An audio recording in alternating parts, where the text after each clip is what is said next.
Hey everyone, welcome back to Gundam Build Guide. I didn't think I was going to do an episode this week because I'm going through some rough personal stuff in real life and I'm very stressed out, but fuck it. I have a strong commitment to my YouTube channel, so here I am. Once again, you guys, I'm 56 people from getting monetized and I really need this right now. Life is tough, winter is cold. Anyway, let's talk some Gundam news. Actually, no new Witch from Mercury stuff other than some hard-ass memes coming straight out of episode 2, especially the old guy who thinks everything is Gundam and Miurian ready to kill some bitches for her tomatoes. That being said, we actually have some Hathaway's Flash news. So our main story today is about COSPA. If you guys have never heard of COSPA, COSPA is one of my absolute favorite Japanese companies. They're basically like, the best way I can describe them, imagine a Hot Topic, run by Japanese otakus who make all the clothes by hand, and then they kind of charge like twice as much for them. Yeah, COSPA is like the #1 supplier of the coolest Japanese anime apparel in Japan. They're not a mainstream brand like Uniqlo, but their shit is the highest quality class you can find in Japan, especially if you're after nerd shit. And that's why I love COSPA. COSPA will either straight up release like cosplay clothes or clothes that border on being cosplay clothes, but they're a little bit more casual and you can wear them in like your everyday life and not look like a crazy person.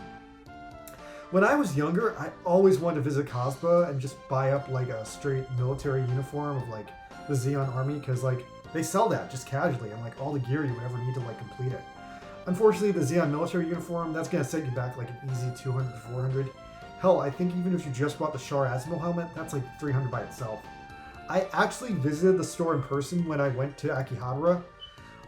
It's a little cramped for a store, but you know, that's average for Tokyo. I will say their website has a much better selection than the store.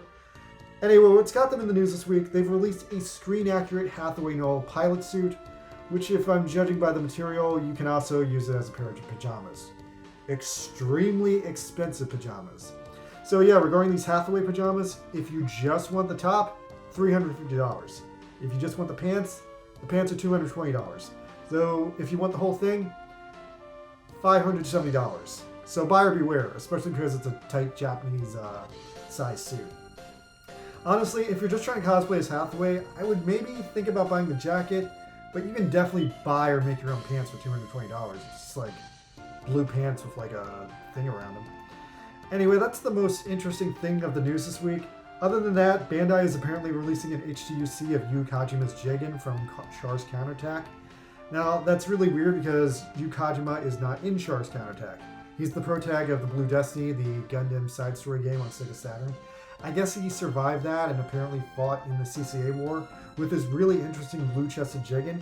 Now, what I find very fascinating, the Jigen itself, not really impressive, kind of lackluster.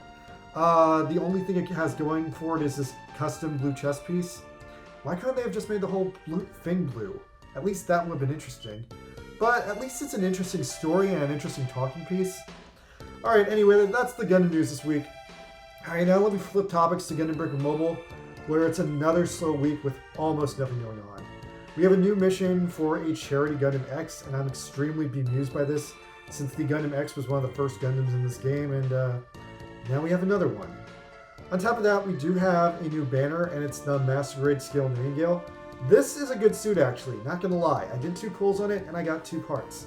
But I considered myself lucky this week, since rates are down again, and I think, you know, it obviously could have gone worse for me. I made a pseudo-freemium team by kit bashing the Master Grade Nightingale with leftover parts from the Gundam Age FX, and then I supplemented that with the Astray Blue Frame and the Barbatos from last week, which both get boosted stat points. And yeah, that was my team for this week. Other than that, the second half of the Power Advanced Melee Battle Circuit dropped, and I gotta say, kind of hard as hell. Trying to get wins with the melee suits are almost impossible, especially to try and win in the time limit and get all the loot. So I cheated and used shooters for about half the rounds where I felt like I could get away with it. But yeah, this was a really hard battle circuit, probably the hardest battle circuit in several months. Like, I actually had to like replay a stage, it was that hard. It looks like some new parts came up from Alteration again this week. Nothing really jumping out at me, but I did alter a few major parts on my end, including the entire Arch Gundam, and some other straggler parts I had lying around. And yeah, that's about it for me, you guys. I'm gonna keep this one short because I've got some personal drama to deal with.